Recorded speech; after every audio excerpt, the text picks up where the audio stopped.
ফলের বন রয়েছে। শ্রীফল মানে বেল। এই বনে সাদা হরিণ পাওয়া যায়। দেখবেন এই সাদা হরিণের নাভিতে কস্তুরী রয়েছে। হরিণের নাভির কস্তুরী সেবন করলে শরীরে এনার্জি হয়। নাও তুমি ঘুরে ঘুরে ভিডিও করো, হ্যাঁ ধরে ধরে, ঠিক আছে বাবা, ঘুরে ফিরে করো, আস্তে আস্তে আস্তে আস্তে।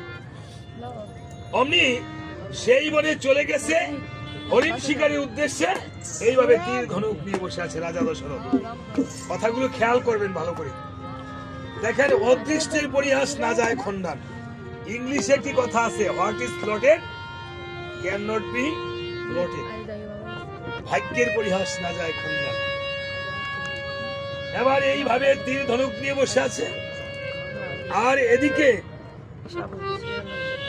এই বনে বাস করত এক অন্ধমণি, আর তাহার পত্নী ছিল অন্ধিনী। দেখেন দুঃখটা কেমন। ভগবান যারে দুঃখ দেয়, দেখবেন আপনার যখন বিপদ আসে একদিকে চাপিয়ে চাপিয়ে বিপদ আসে। ভগবান যাকে দুঃখ দেয় তারে ঠেলে ঠেলে দুঃখ দেয়। আবার বলেছে, যে করে আমার পূজা তার মাথায় তুলে দেয় মহাপাপের পূজা। যে দিনান্তে দিন খায় 10 টাকা সঞ্চয় নাই, তার আগে আরো ভিখারি বানায়। অন্ধমণি তাহার পত্নীটা অন্ধেনী, আর তাহাদের নয়নের মণি ছিল একজন পুত্র, তার নাম ছিল সিন্ধুমণি। তাহার নাম ছিল সিন্ধুমণি। যদি রামায়ণ দেখে থাকেন, সিন্ধুমণির পালাটা দেখে থাকেন, তাহলে বুঝবেন। টেলিভিশনে দেখে সিন্ধুমণি করিত সিন্ধুমণি আমার মতো এমন কুলাঙ্গার ছিল না। আমরা তো মাতা পিতাকে ভরণ পোষণ করতে চাই না। সিন্ধুমণি তাহার অন্ধ মাতা পিতাকে এইভাবে ফেরিওয়ালাদের মতো ভার বেঁধে, ফেরিওয়ালারা ভার বেঁধে চলে না, ফেরিওয়ালাদের মতো ভার বেঁধে একই ভারে তাহার অন্ধ মাতা, আরেকবারে তার অন্ধ পিতা এভাবে রেখে বনে বনে ঘুরে বেড়াতো। আর ক্ষুধাতে দিত ফল, তৃষ্ণাতে দিতেন জল। সেই ছিল একমাত্র সম্বল, তাদের সম্বল। একদিন মা অন্দিনী কেঁদে কেঁদে বলছে,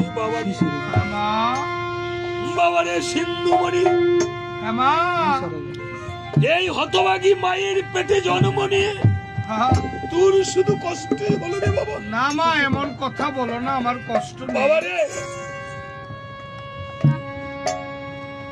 এই অন্ধ মাতা পিতার কাছে বসে শুধু কষ্ট হলো। সিন্ধুমণি বলছে, না গো মা, এমন কথা তুমি বলো না। এই জগতে তোমাদের দুটি চক্ষু নাই। ভগবান আমাকে দুটি চক্ষু দিয়েছে।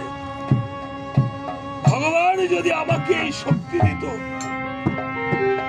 আমার একটা চক্ষু মা তোমার চোখে, আরেকটা চক্ষু মা বাবার চোখে লাগাতে পারত। আমার চক্ষু দিয়ে যদি মা তোমরা এই জগতে ভগবানকে দর্শন করিতে, তাহলে সন্তান হয়ে আমার এই